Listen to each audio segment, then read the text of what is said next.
No ar, Rádio em Revista.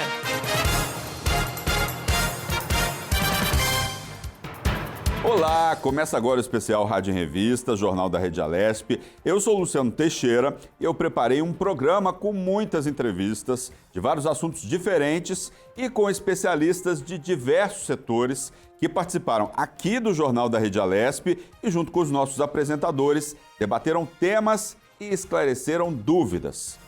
Então, vamos para mais uma edição do Rádio em Revista? Nós vamos começar o programa de hoje falando sobre inclusão social nas escolas da Rede Estadual de Ensino em São Paulo. Esse foi um tema que eu e a Júlia Stanzioni tratamos aqui no nosso Jornal Diário da Rede Alesp com o Cauê Talarico, que é presidente da Comissão de Direitos das Pessoas com Deficiência da OAB de Santos. E o nosso bate-papo girou em torno de estratégias para que se respeite os limites da criança e do adolescente, do aluno, enfim, que seja portador de alguma deficiência. Mas nós falamos também sobre o projeto de lei número 713 de 2020, que estabelece diretrizes para o acolhimento de alunos da educação especial nas escolas da Rede Estadual de Ensino. Acompanhe comigo essa entrevista. Doutor Cauê, fala um pouco para a gente dessa política que é adotada em Santos e qual a importância dela.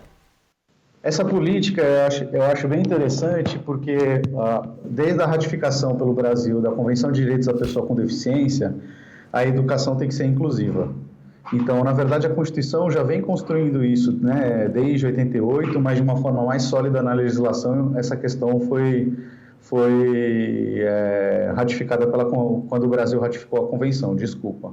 Então, todas as políticas que tragam essa forma de uma nova participação dos alunos que estariam excluídos do sistema regular geral, eles precisam estar dentro do sistema regular, migrar do sistema especial para o sistema regular. Então, a Convenção, o artigo 24 da Convenção, deixa claro que esse público-alvo, ele pode estar fora, o ideal é que isso aconteça no ensino regular, dentro da própria escola, mas quando necessário pode acontecer fora dele, né, o atendimento educacional especializado, mas de forma complementar ou suplementar, sempre no contraturno.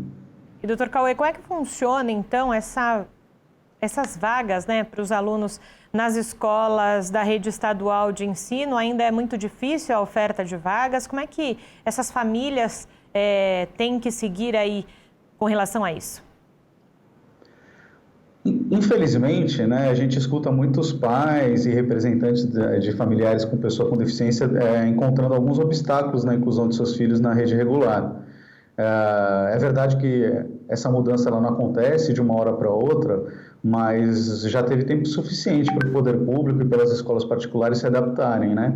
Então, todas as medidas têm que ser tomadas, não pode haver recusa de vaga, a recusa de vaga caracteriza crime, né?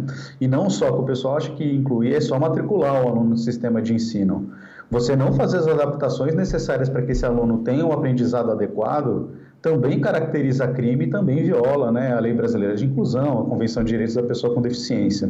Então, não tem como não fazer. Não fazer essa omissão pode caracterizar aí, até, às vezes, mais de um crime.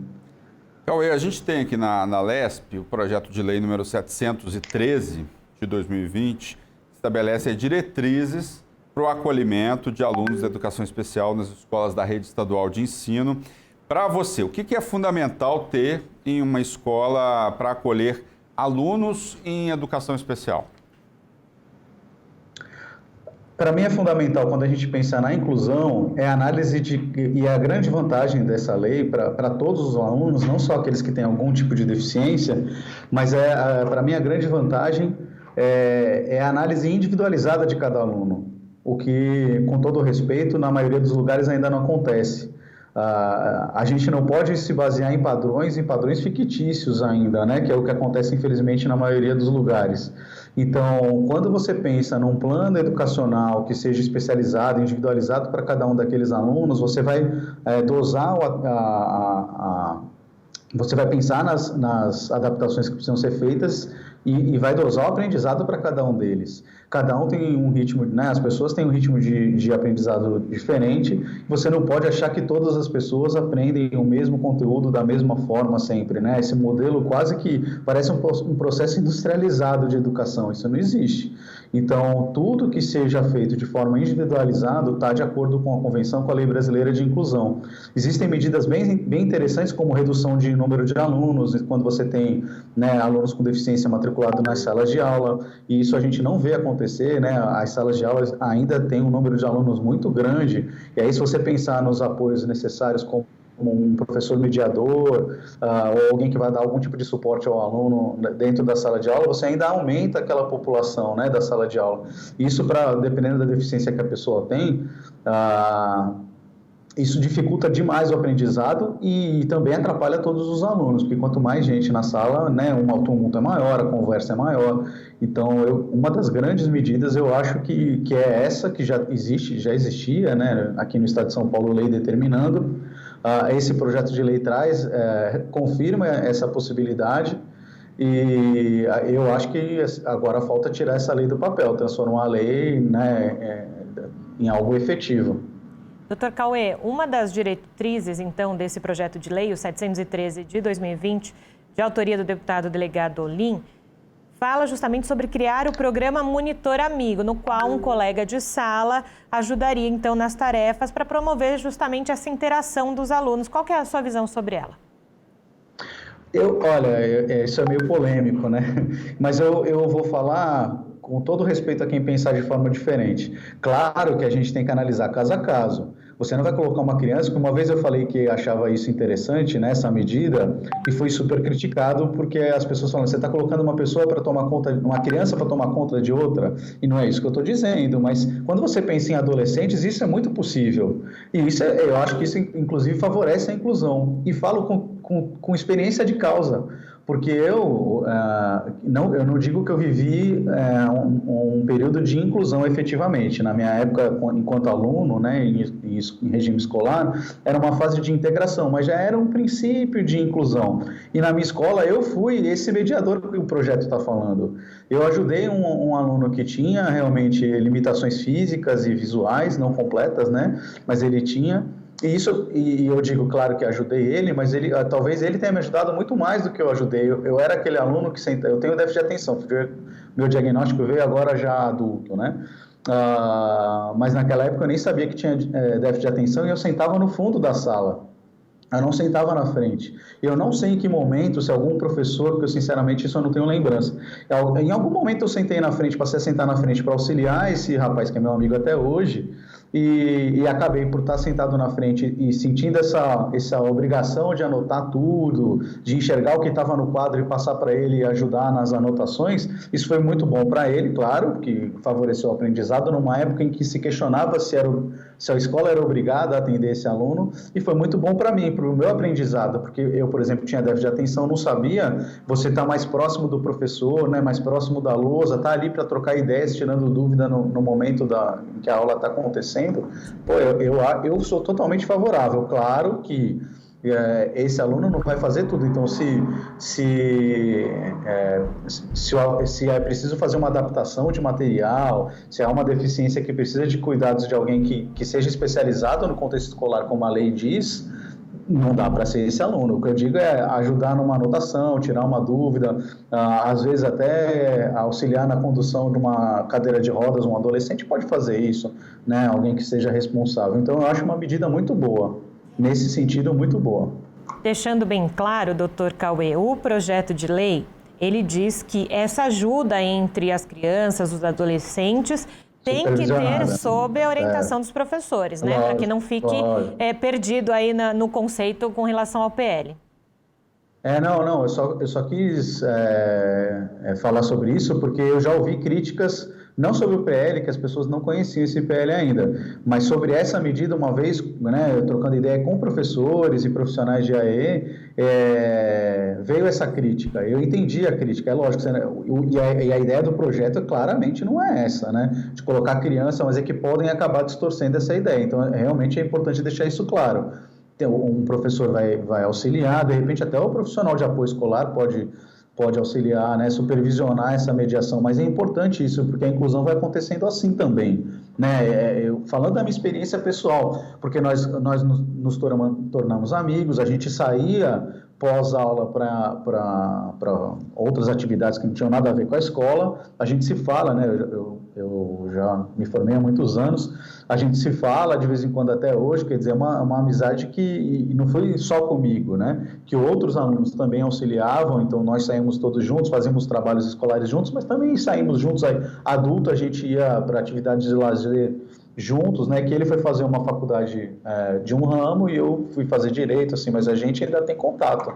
Então funciona. O que eu posso dizer é que pelo menos a experiência pessoal que eu tenho é que funciona, é muito bom. E eu nunca coloquei a vida dele em risco, né? Pelo contrário. Então, eu acho que é uma medida muito importante. Claro que alguém, assim como o projeto estabelece, normalmente tinha alguém supervisionando a gente. O professor da sala de aula, naquela época nem tinha professor auxiliar, né? Eu já estava no colegial. Naquela época a gente ia para excursões da escola e tudo mais, não era só eu que ia ajudando, mas eu ia lá porque ele tinha limitações físicas, mas ele nem sempre precisava de cadeira de rodas, mas nas excursões ele preferia ir de cadeira de rodas por conta do cansaço mesmo. Então às vezes eu ajudava ele com cadeira de rodas e tudo mais. Eu acho uma medida muito, muito, muito interessante. Claro que tem que deixar bem claro que vai ter supervisão, então, para mim, está livre. Ninguém está 100% livre de risco nenhum na vida, né? Sair na rua envolve riscos, mas sendo supervisionado, os riscos são os mesmos que se ele tivesse aí sendo conduzido por alguma outra pessoa, adulta, né? Cauê, eu queria entender em relação à garantia. Muita gente fala em você garantir igualdade de direitos, né? Eu acredito, e muita gente, a questão da equidade, né? Ainda mais nessa questão de pessoas com deficiência, é algo extremamente importante, você garantir equidade, porque cada pessoa tem um tipo de deficiência, né? Não dá para você tratar todas as pessoas com deficiência da mesma maneira. Eu acredito em acesso dessas pessoas a uma equidade. Como é que está isso hoje? De uma maneira geral, nas redes de ensino públicas e privadas? É preciso fazer mais leis? É preciso criar conscientização?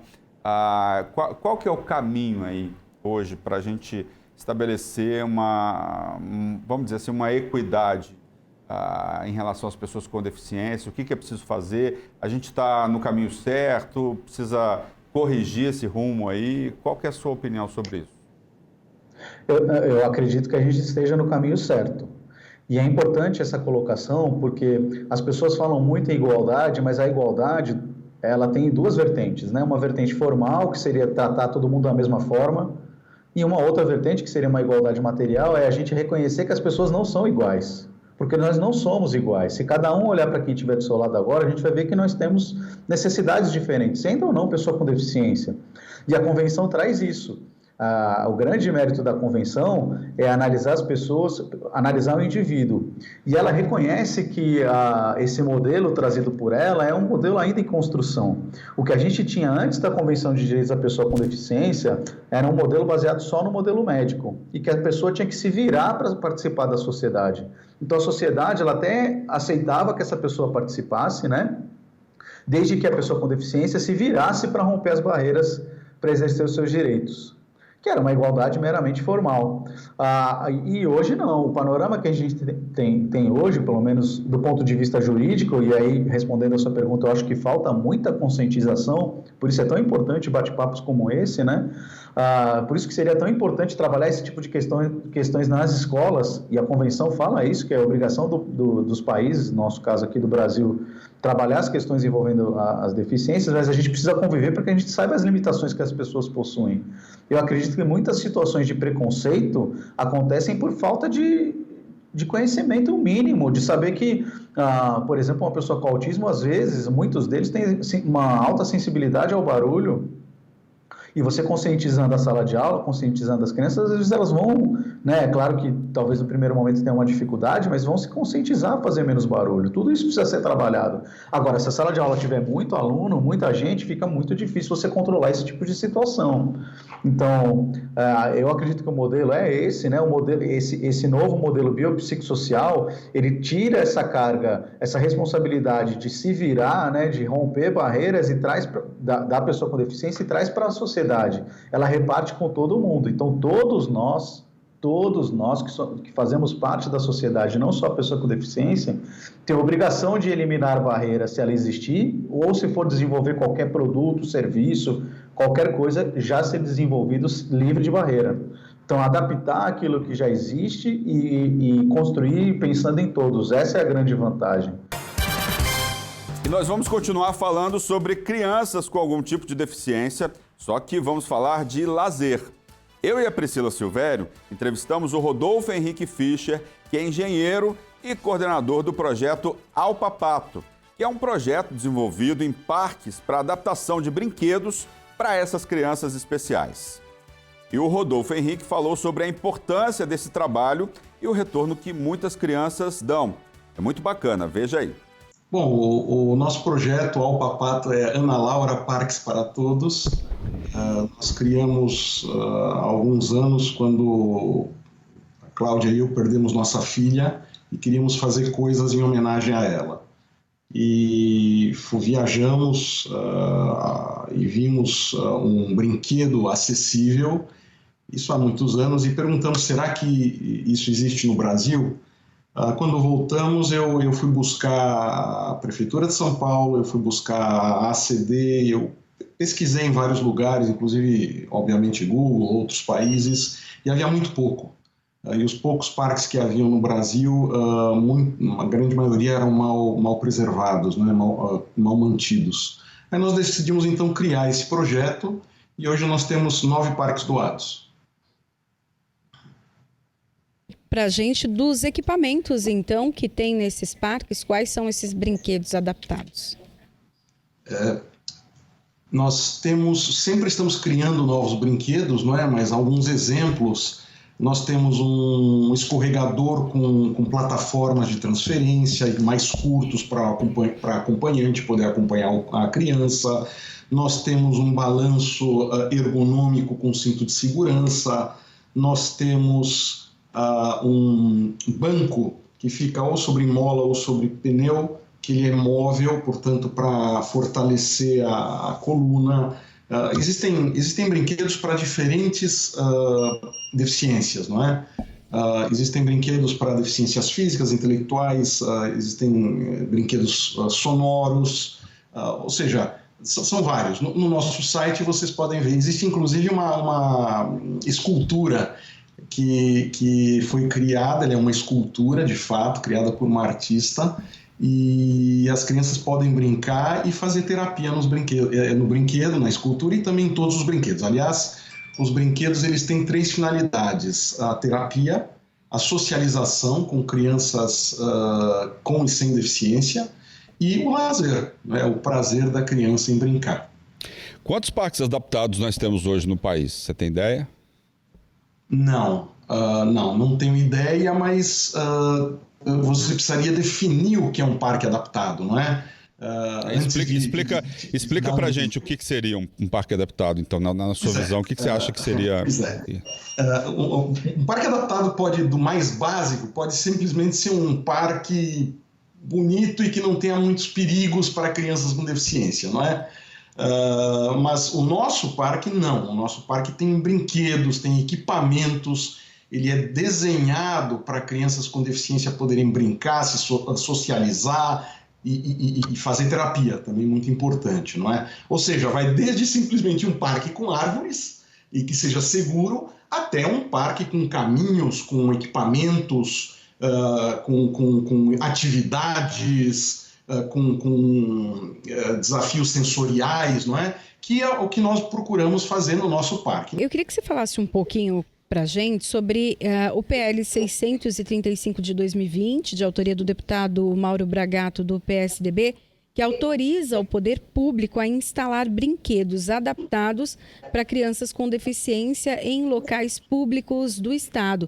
De que maneira você acha que esse projeto de lei pode ajudar, inclusive, na ampliação do projeto que você organiza? Bom, primeiro, é importante no sentido de dar visibilidade a uma carência. Crianças com deficiência, especialmente aqueles daquelas famílias com carência socioeconômica, não tem onde brincar, não tem onde se socializar.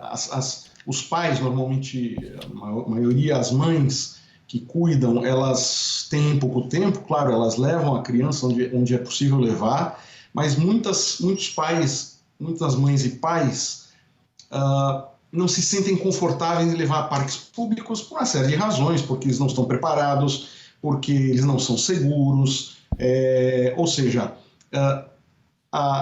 se parques adaptados se tornam algo comum, ou pelo menos comum na mídia, traz uma carência à tona e as pessoas passam a saber de um problema e passam a ajudar, passam a ter mais consciência e, portanto, quando forem construir um parque, um novo parque, que não seja, ou que seja público, mas privado também, ou seja, privado mais aberto, vão pensar na acessibilidade, não é? A lei, ela precisa vingar. Então, esse é um problema que eu sempre vejo, não só no Brasil. A lei pode existir, entretanto, ela não é cumprida nesse sentido. Deste projeto não há o cumprimento, porque ela permite, ela não, pelo menos como eu entendi, ela não exige, não é? Portanto, ela traz, antes de tudo, uma consciência da carência. Segundo, uma coisa que me parece muito importante, e nós começamos o nosso projeto com essa preocupação, isso me preocupa, é a manutenção. Quer dizer, vamos então assumir que a lei tenha sucesso, que os municípios passem a criar parques com equipamentos acessíveis. Fundamental a manutenção. Eu conheço alguns parques públicos, alguns são mal mantidos, outros infelizmente não são bem mantidos.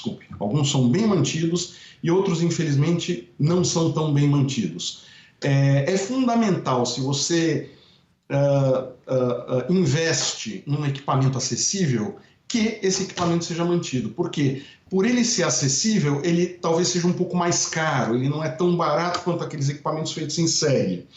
Portanto, é importante que esse investimento mais alto seja bem aproveitado. Para ser bem aproveitado, ele precisa ser bem mantido. Ou seja, resumindo, eu gosto bastante da iniciativa e tenho algumas preocupações que precisam ser levadas em conta, que é a manutenção, de fato que a lei seja entendida e cumprida, não é? De forma a trazer essa carência e minimizá-la. Como é que está a procura de parceiros pelo projeto? Vocês têm alguma dificuldade de encontrar? Aproveita aí e chama parceiros para participar desse projeto. Olha, interessante sua pergunta, mas esse é um projeto que Cláudia e eu, a minha esposa e eu, fizemos em homenagem à nossa filha. E se eu buscasse recursos, ao invés de 9 parques, eu poderia ter 90 parques, 900 parques, mas eu não tenho essa saúde. Ou seja, nós mesmos, como um presente para a nossa filha, nós é que somos os responsáveis por esse projeto. Os parceiros que nós temos são parceiros de altíssimo nível. Nós temos uma arquiteta paisagista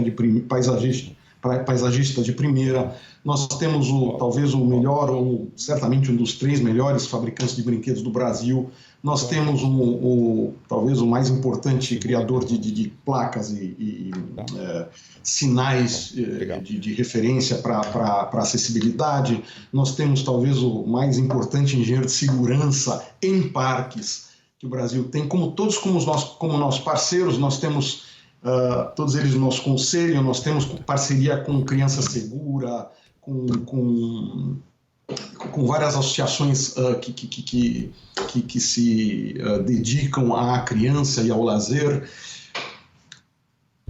Nós hoje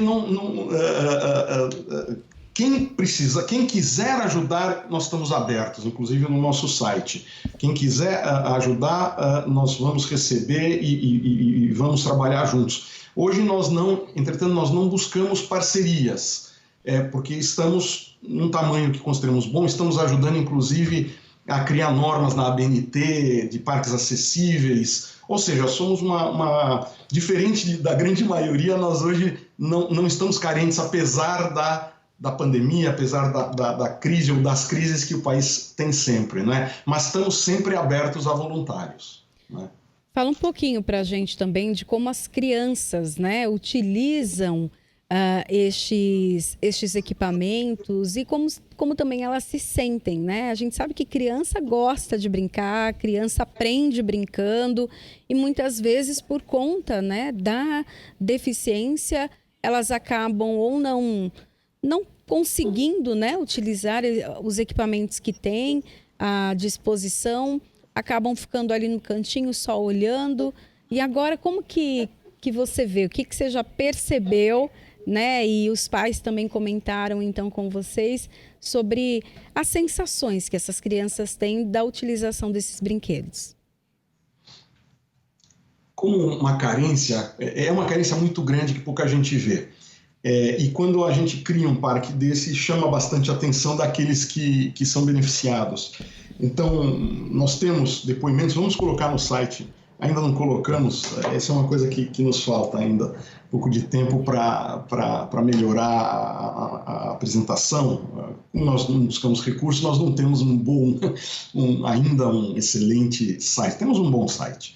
Mas temos esses depoimentos, claro, nós sempre conversamos, a cada 6 meses nós fazemos uma avaliação de todos os parques doados, que já não são mais nossos, mas há um contrato para o donatário, e o donatário passa a ser responsável pela manutenção, pela utilização, não é? As crianças, via de regra, como não poderia ser diferente, como é esperado, as crianças gostam muito, não é? Eu tenho uma figura que eu vou falar no final da resposta.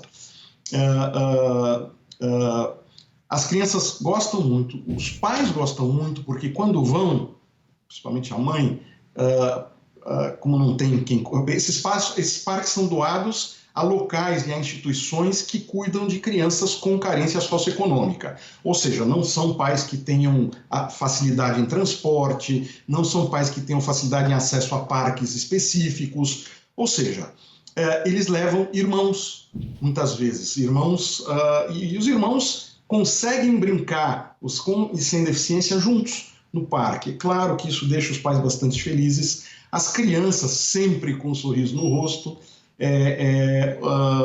Quando nós doamos, nós verificamos então a frequência potencial desse parque. E são parques, via de regra, todos muito utilizados, não é? E a figura que eu queria fazer, no primeiro parque nós doamos em 2014, no aniversário da cidade de São Paulo, para a ACD do Parque da Moca. Depois de algum tempo, como era o primeiro parque, nós passamos um ano fazendo um piloto desse parque, analisando o que era correto, o que não era, o que estava funcionando, o que não estava, o que estava sendo utilizado, o que não estava, o que era fácil de manter, o que não era. E então nós conversamos muito com as terapeutas, e uma terapeuta chegou para mim e falou: Rudy, as crianças faziam terapia nas salas que nós tínhamos para fazer terapia. E elas choravam para entrar, elas não queriam, elas choravam, entravam, faziam a terapia e saíam. E agora, elas fazem a terapia no parque e elas continuam chorando, mas elas choram para sair do parque.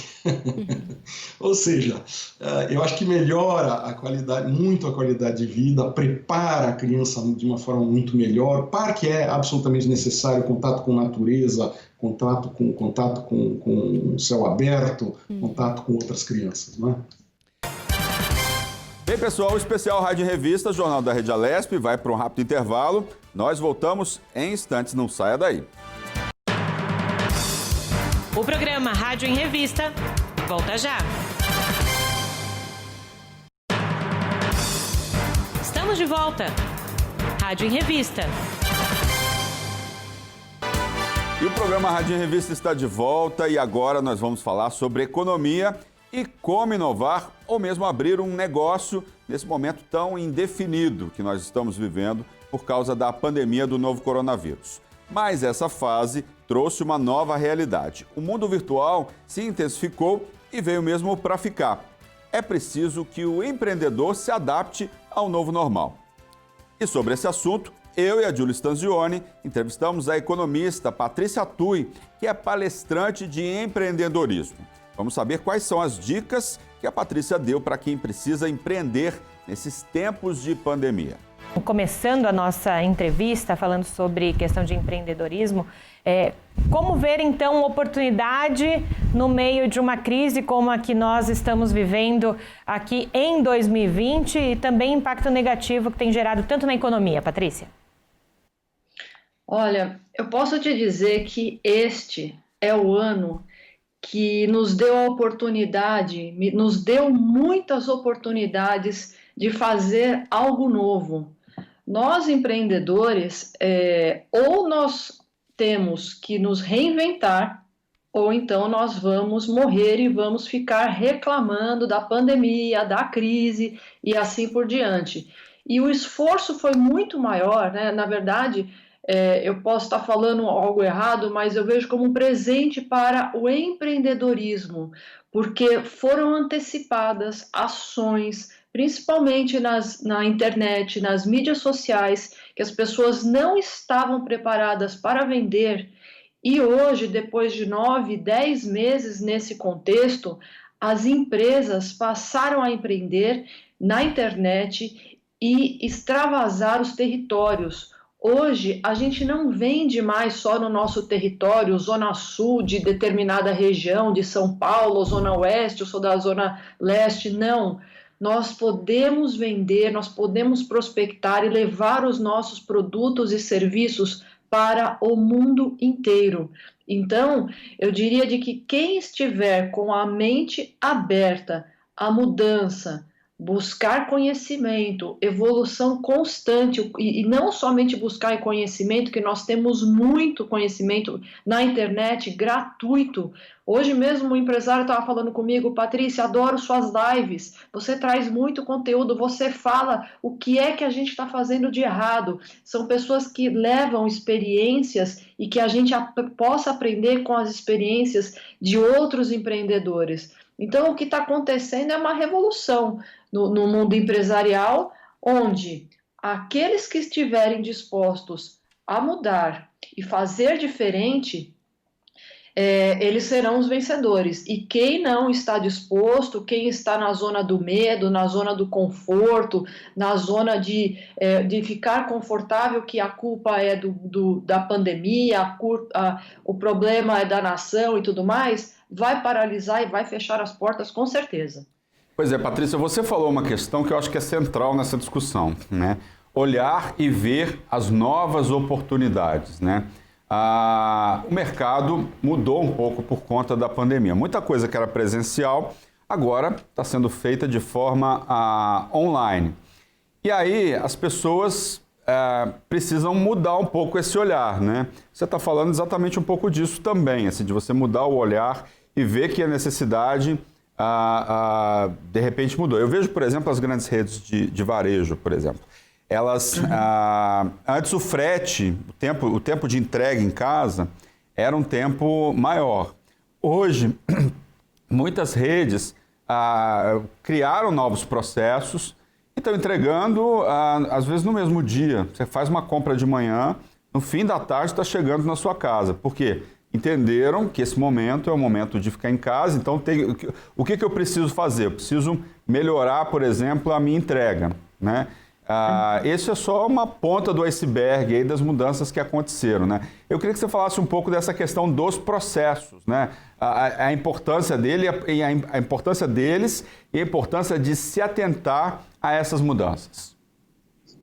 Olha, o que você está falando é extremamente importante. Os processos, eles são os pilares da empresa, porque esse sentido de urgência dessas grandes empresas que você citou sobre esse mercado, quem entregar mais rápido vai vender mais.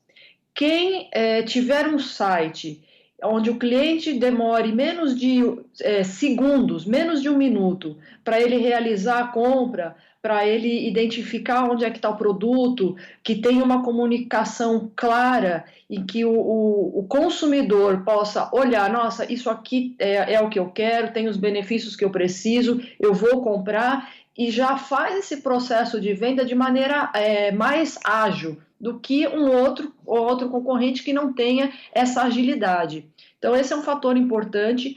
A organização, falando não somente dos grandes, mas dos pequenos, que não tem muita atenção para essa parte de colocar processos, desenvolver os funcionários dentro dos processos, donos de empresas que não conseguem delegar justamente porque não tem processos na empresa, não somente processos, mas também automatização, porque a agilidade de fazer os produtos, de dar conta da demanda que está vindo, porque a maior parte da população aprendeu a comprar pela internet, aprendeu a fazer entregas online, no home office. Então, isso dificilmente a gente vai voltar 100% como era antes, porque a gente ganhou agilidade, a gente aumentou a nossa produtividade, a gente está tendo problema de dar conta, porque a produtividade aumentou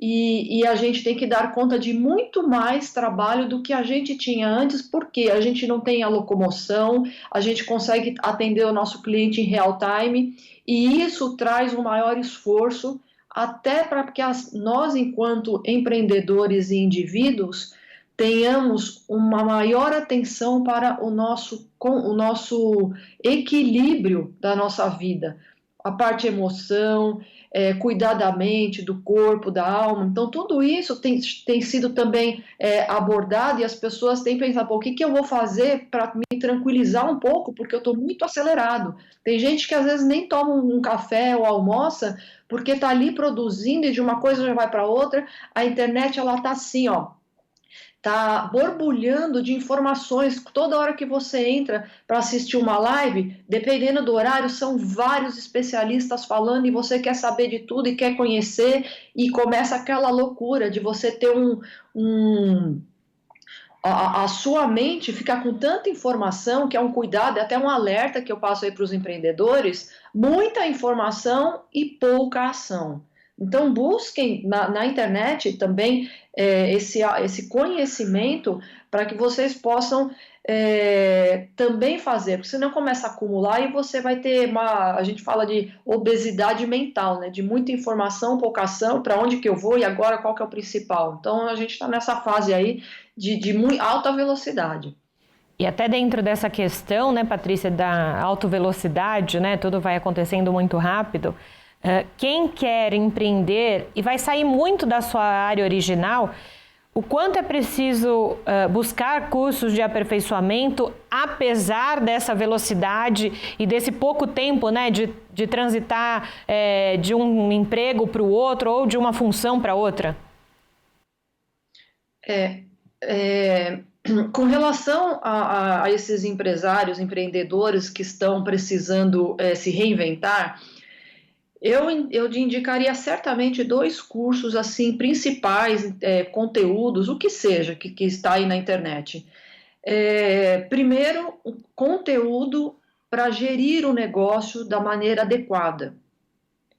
Gerir o negócio para entregar no prazo, para entregar um produto correto, para ter um fator UOL no negócio, porque o diferencial da empresa, buscar um diferencial para ela ter destaque. Então, buscar um treinamento desse para saber capacitar os empregados, para aprender a fazer delegação, para aprender a lidar com as finanças, como recuperar. Tem muita gente que está recuperando a dívida que foi acumulada aí no primeiro semestre.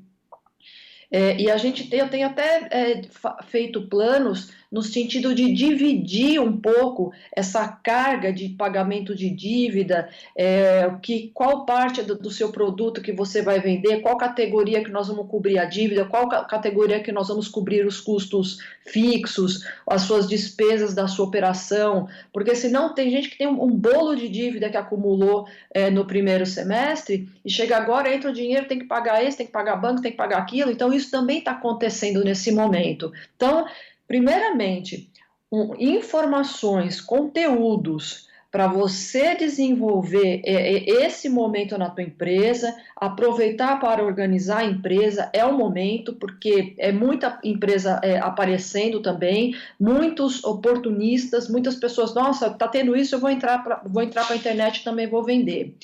E a outra comunicação é sobre marketing digital. Nós temos que saber. Não é porque nós somos empresários, nós vamos falar, eu vou criar uma área de marketing, eu vou colocar fulano para trabalhar lá, ou eu vou contratar uma agência. Nós, empresários, não podemos ficar fora dessa informação, achando que a minha especialidade é fabricar roupa, costura, por exemplo. O marketing, quem tem que saber é a área de marketing. Não pensem assim. A área de marketing você tem que conhecer, não precisa saber profundamente, porque é muito técnico, como é que funcionam os algoritmos, como é que eu vou gerar leads, como é que eu vou gerar tráfego.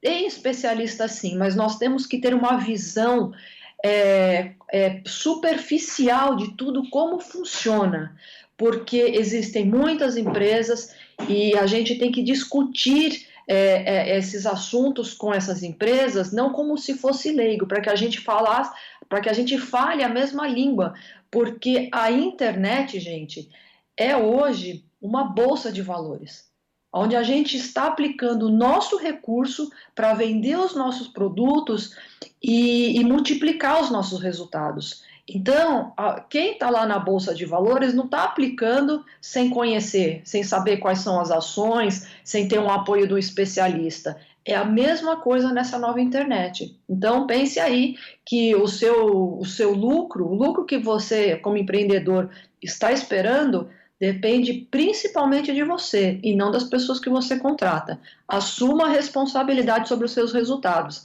Vai atrás que vale a pena. Pois é, Patrícia. Então, eu vou incorporar a sua linguagem aí, falando em Bolsa de Valores, né? Quais seriam aí, né, em termos de empreendedorismo, eu estou fazendo um paralelo daquela Patrícia falou da Bolsa de Valores aí, em relação ao empreendedorismo. Nesse mercado de empreendedorismo, quais seriam as ações que estão em alta? Vamos traduzir para o pessoal que está em casa, né? Quais são os bons negócios que podem ser feitos, quem juntou um dinheirinho ou quem quer empreender, quais são os bons negócios para 2021, quais são os ramos do mercado que tem aí espaço para crescer e que tem espaço para receber novas pessoas empreendendo? Olha, esses mercados que estão entregando aí delivery continua em alta, eu vejo que vai continuar em 2021 por conta da nossa mudança de hábito. O empreendedor ele tem que estar acompanhando essa mudança do mercado. O que está acontecendo, o que está fechando, o que está abrindo, o que está escasso, quantas empresas fecharam no meu setor e que eu posso continuar. O mercado de conhecimento, ele deu um salto assim fantástico, porque as pessoas que entregavam presencialmente foram para a internet. Então, você tem entrega de produtos de qualquer categoria, existe demanda para todo mundo está comprando, todo mundo tem a questão é de identificar o seu público-alvo e fazer a sua comunicação e levar o seu conteúdo, o seu produto para estas pessoas. Então, essa é a grande sacada de se fazer. Mirar no seu público. Não vai, por exemplo, você que vende prancha de surf, querer vender prancha de surf para a terceira idade. Não vai acontecer. Então, você vai buscar um nicho das pessoas que estão entre 15 a 40 anos e que vivem na praia e tais regiões, e praia de tudo quanto é lugar, desde aqui no Brasil até no exterior. O infoproduto, que é o produto de informação, também está fervilhando, que você pode levar a sua expertise para ajudar o outro a implementar um negócio dele, fazer como esses cursos como eu citei, né, de vários ensinamentos de questões técnicas, empreendedorismo, marketing digital, lançadores de pessoas especialistas que não estavam na internet e passaram a estar. Hoje todo mundo está fazendo reunião na internet. Também é um novo nicho de comunicação, como ajudar essas pessoas que estão precisando ter uma maior abertura, facilidade em lidar com as telinhas. Hoje nós estamos na televisão, não só na TV de vocês, mas abriu ali o canal do YouTube, abriu o Instagram e tudo mais, você já está na televisão. Então todo mundo virou apresentador, mas nem todo mundo está preparado para isso. Então essa parte de comunicação, de ajudar essas pessoas a serem bons comunicadores, a terem uma comunicação persuasiva para vender os seus produtos. Então, eu acho que é nessa ideia aí que a gente tem a abertura aí de grandes oportunidades. E falamos de empreendedorismo com a Patrícia Tui e agora nós vamos continuar falando sobre economia. Agora, o que esperar da economia brasileira neste ano que começa? Quais são os desafios que 2021 reserva? Foi sobre esse assunto que eu e a Júlia Stanzioni entrevistamos o economista Vicente de Paula Oliveira. E quais os reflexos da política no cenário econômico do país? O Vicente de Paula fez um resumo para a gente sobre tudo isso. Acompanhe comigo essa entrevista muito interessante. Nós falamos e muito aqui no Jornal da Rede Alesp nesses últimos meses do quanto a economia é impactada e o quanto também isso impacta no desemprego. Eu gostaria que o senhor fizesse essa relação. Olha, de fato, a nossa economia não vai bem. E o problema ficou mais grave a partir do início da pandemia. Nós temos problemas muito sérios. E um dos problemas sérios é a liderança política, no caso. A economia vai refletir a orientação que vem de cima. E, infelizmente, nós não temos tido essa liderança firme. Veja você, o nosso ministro, o chamado Posto Ipiranga, até agora não cuidou das reformas. Cadê as reformas? Cadê uma diretriz para a economia brasileira? E nós estamos às voltas com alguns problemas muito sérios. Primeiro, como avançar? Ou seja, como recuperar a nossa economia? Segundo, como enfrentar a pandemia? Terceiro, que aí é a questão que você colocou. Como crescer, como desenvolver econômica e socialmente. Professor, são perguntas que já deveriam ter sido respondidas lá atrás, né? A gente ainda está se perguntando isso, ainda está fazendo esse tipo de pergunta. A gente está há quase um ano na pandemia, são perguntas que já deveria se ter a resposta disso, né? E a gente até hoje não tem. Exatamente, você tem toda a razão. Você vê, o nosso Posto Ipiranga costuma dizer na semana que vem. E essa semana que vem nunca chega. Nunca chega. Nós temos um problema com o emprego.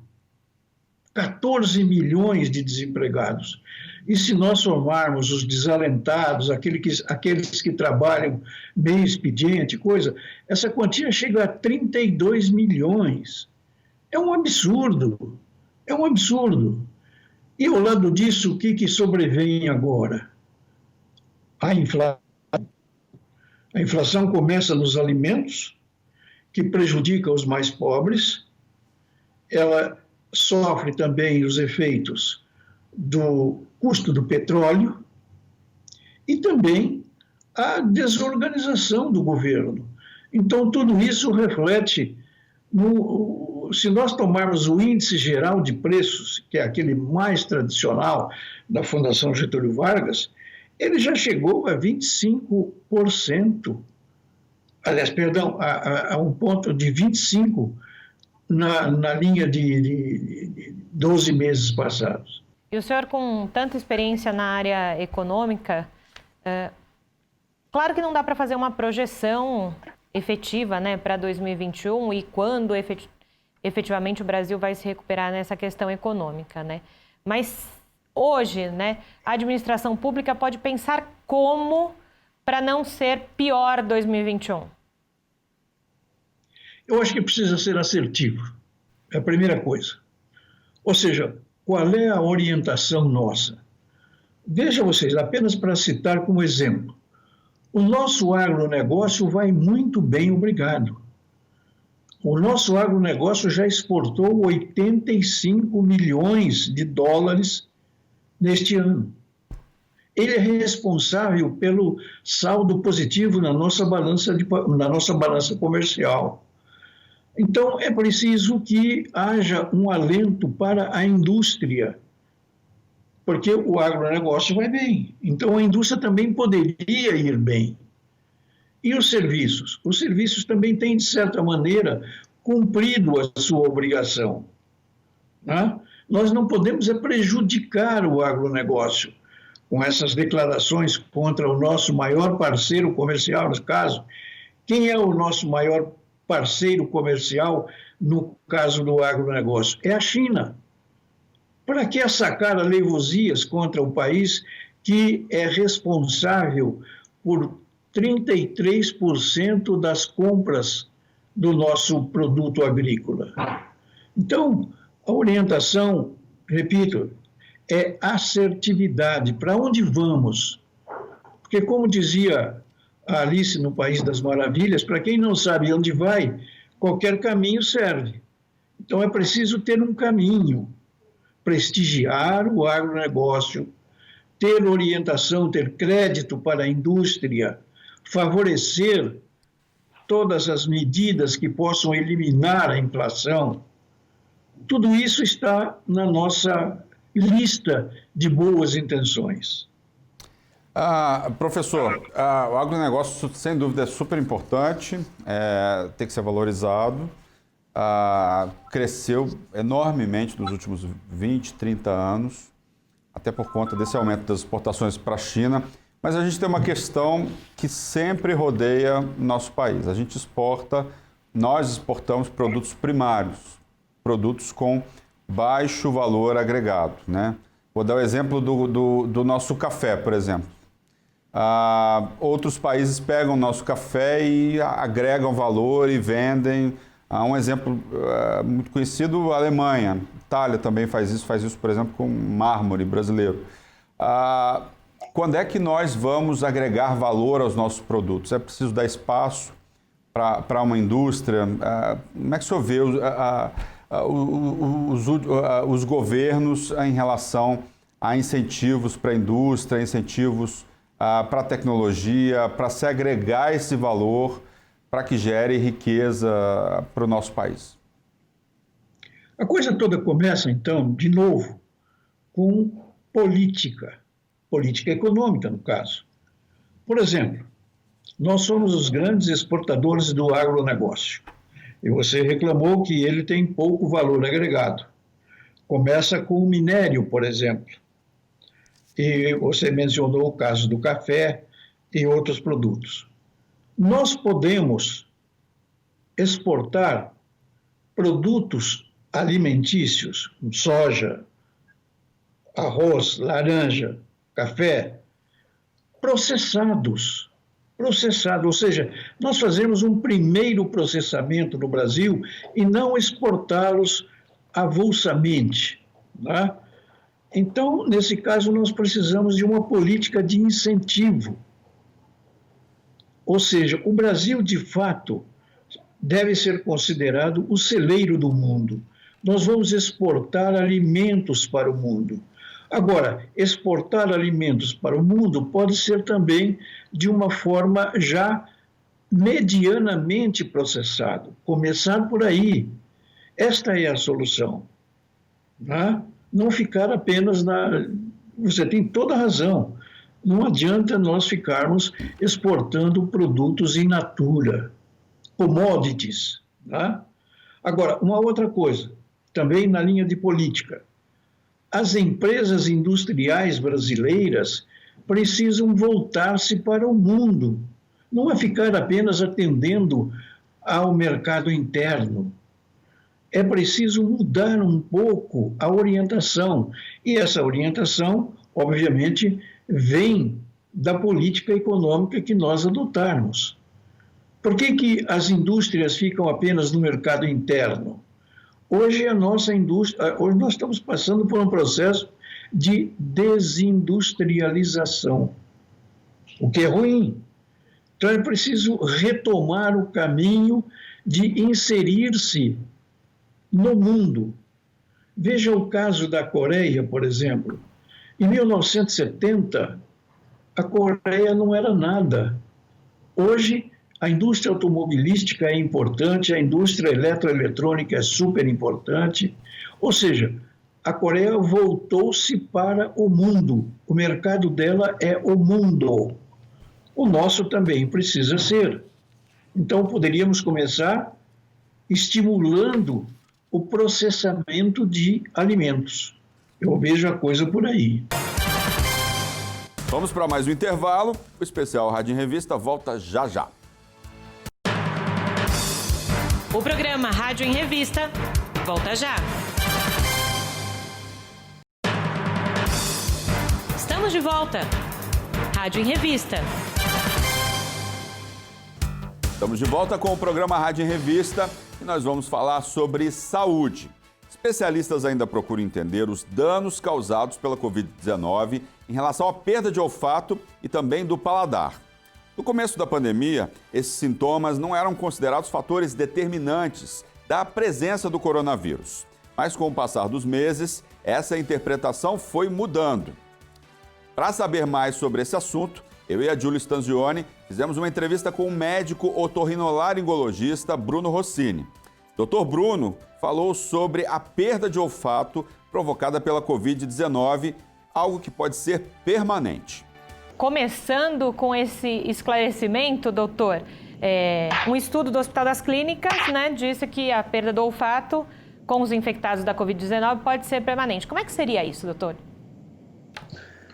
Bom, na verdade, ainda estamos juntando os dados clínicos relativos a essa doença, que é bastante nova para todos, os estudos ainda são novos e muitos ainda não são definitivos.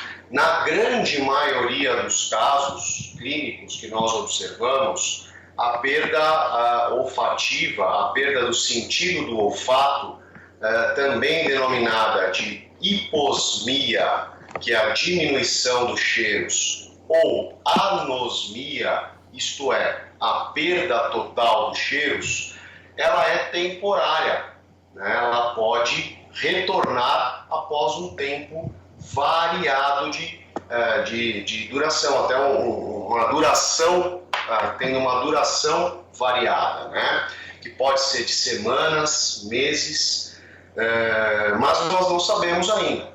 Não temos certeza quanto tempo pode durar e nem se ela vai ser permanente ou não. Os estudos começam a demonstrar que pode durar mais tempo do que a gente achava, mas isso ainda não é definitivo. A maioria dos casos tende a voltar, é isso que nós observamos, mas é sempre importante procurar um atendimento e uma avaliação especializada. Um otorrinolaringologista deve ser consultado por todos os pacientes que apresentam hiposmia ou anosmia, porque existem tratamentos, sim, que podem ajudar a recuperar essas perdas e de forma mais rápida. Doutor, então vamos falar desses tratamentos, como são feitos esses tratamentos. Imagino eu que a perda de olfato deve ser um desesperadora. Perder o gosto e o olfato das coisas deve ser algo desesperador. Quais são os tratamentos mais modernos que nós temos hoje? Quanto tempo demora? É possível recuperar em parte ou totalmente o gosto e o olfato? Perfeito. Bom, primeiramente, nós temos que saber que realmente cada caso é um caso, né? Não existe uma receita de bolo para todo mundo. E também não existe um tratamento milagroso, né? Mas sim, o que nós estamos fazendo atualmente é uma lavagem nasal com corticoides tópicos preparados numa diluição específica. Isso deve ser receitado por um médico otorrinolaringologista, não deve se sair fazendo de cabeça, de orelhada, né? Porque o vizinho falou ou não. Isso deve ser orientado por um médico, né? Uma lavagem misturando-se, então, corticoide, soro fisiológico, na concentração correta, né? Isso deve ser instilado no nariz por vários dias, semanas, às vezes até meses, né? Além disso, muitos autores defendem complementações de suplementos alimentares, né? Alguns autores defendem o uso de substâncias como vitaminas, vitamina D, zinco, tem vários suplementos que também se mostram benéficos, ou que podem ser benéficos, ajudando aí na recuperação do olfato, né? Mas também não existem ainda estudos definitivos, porque se nós formos pensar bem, o Covid está na nossa vida há um ano, ou nem isso. Então não tem como a gente ter estudo definitivo, né, sobre uma doença tão recente como essa, né, que está impactando de forma tão dramática a nossa vida. Existe também o que nós chamamos de treinamento olfatório.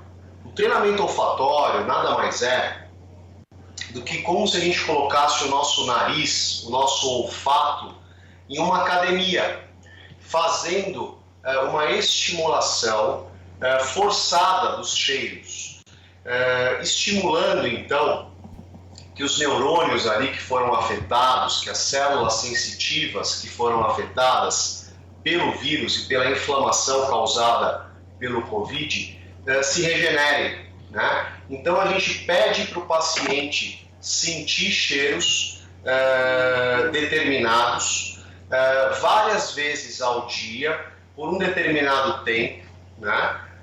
E também por vários dias, semanas e meses subsequentes, de forma a estimular então a regeneração dessas vias olfatórias. E muitas vezes sim, nós vemos uma resposta positiva. Infelizmente não são todos os casos que recuperam, como mostram aí alguns estudos como esse do HC. Mas na grande maioria das vezes, ou em uma boa parte dos casos, a gente tem sim uma resposta positiva ao tratamento guiado corretamente por um médico otorrinolaringologista. Doutor Bruno, o senhor falou agora do tratamento, né? Mas muita gente vai estar curiosa, por que então que as pessoas que têm a Covid param de sentir cheiro? O que acontece no corpo para que isso aconteça? Muito bem, é uma ótima pergunta. Uma pergunta que nem nós, médicos, sabemos responder ainda corretamente. A agressão que o vírus SARS-CoV-2 causa nas vias olfatórias não está clara nem ainda para nós médicos. Nós ainda estamos estudando, né? Existem várias formas de agressão que o vírus pode causar.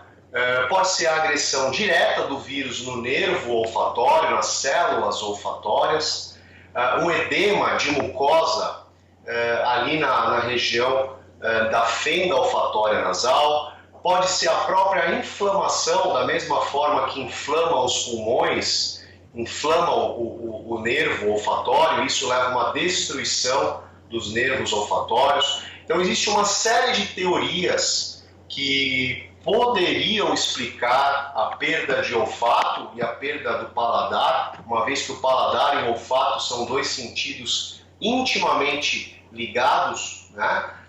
Mas que nós não temos certeza ainda como acontece, né? Pesquisas estão sendo feitas, nós vamos provavelmente ter algumas respostas, né, daqui a um curto ou médio período de tempo, mas a gente ainda não tem todas as respostas. Esse vírus, em muitos aspectos, ainda continua um mistério para nós médicos, otorrinolaringologistas e de todas as outras especialidades. E nós continuamos falando sobre Covid-19. Para encerrar o programa de hoje, eu separei uma entrevista que a Priscila Silvério e a Melissa Araújo fizeram com o médico Alex Galoro, que é patologista clínico.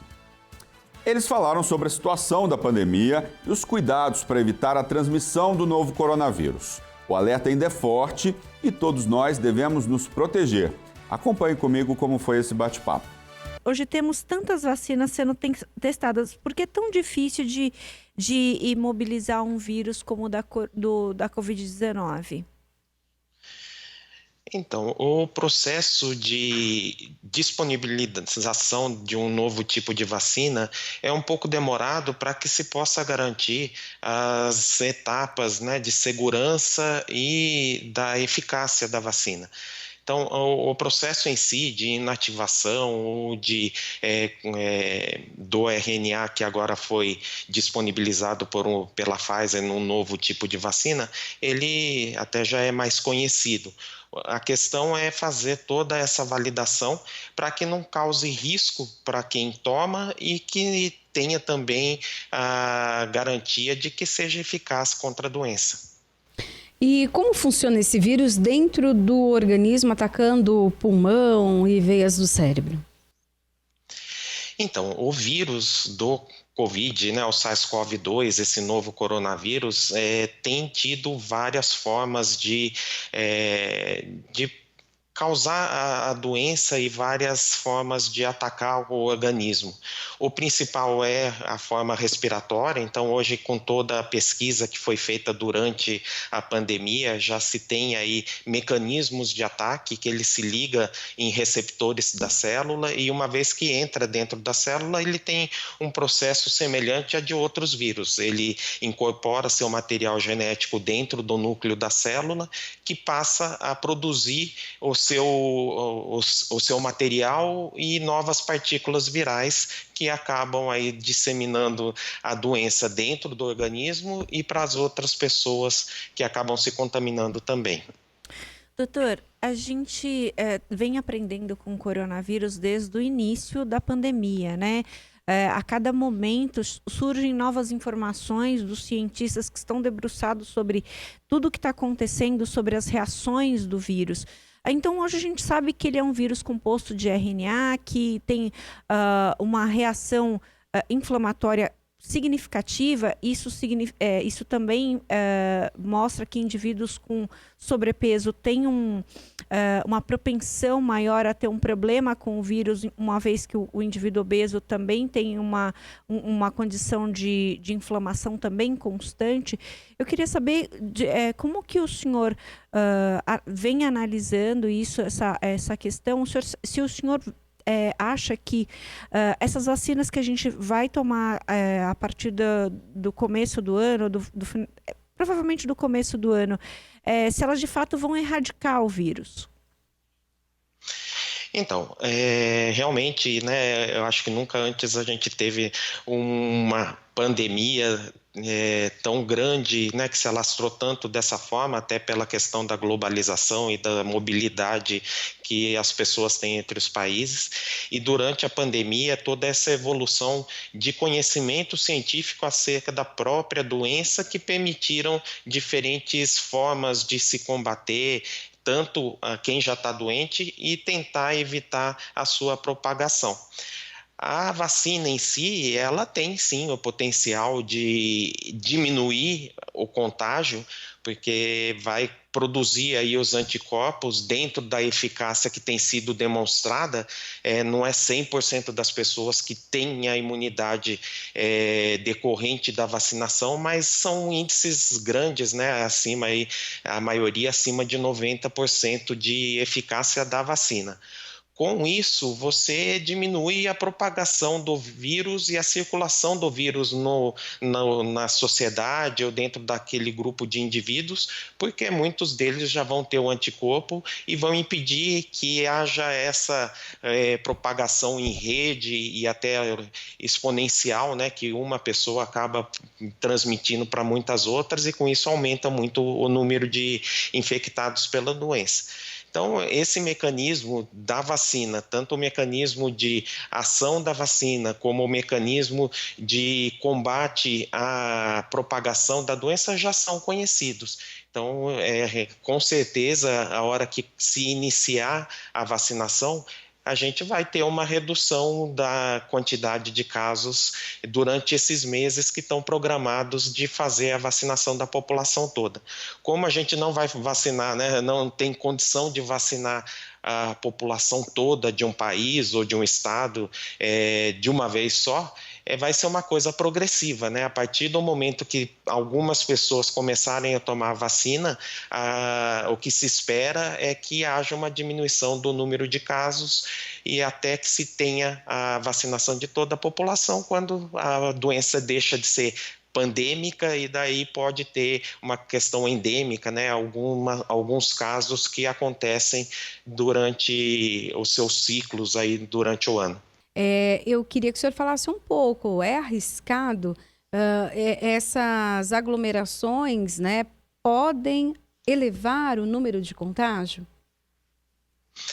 Com certeza, né? A gente viu isso já a partir do término aí, que a gente vinha com uma quantidade decrescente de casos, e a partir do momento que tivemos uma liberação maior das regras aí de circulação, com aumento do contato, aumento das pessoas e até um relaxamento da população que acabou, acho que considerando que a pandemia já tinha acabado, já estava sob controle, e a gente viu esse aumento do número de casos nas últimas semanas, aí no último mês.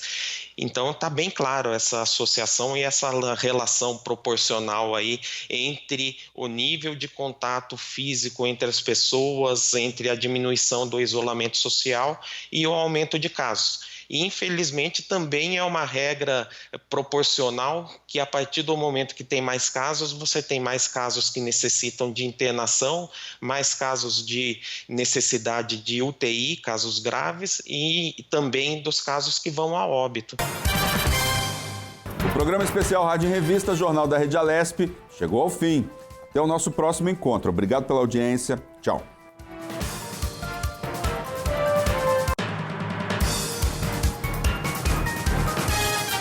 No ar, Rádio em Revista.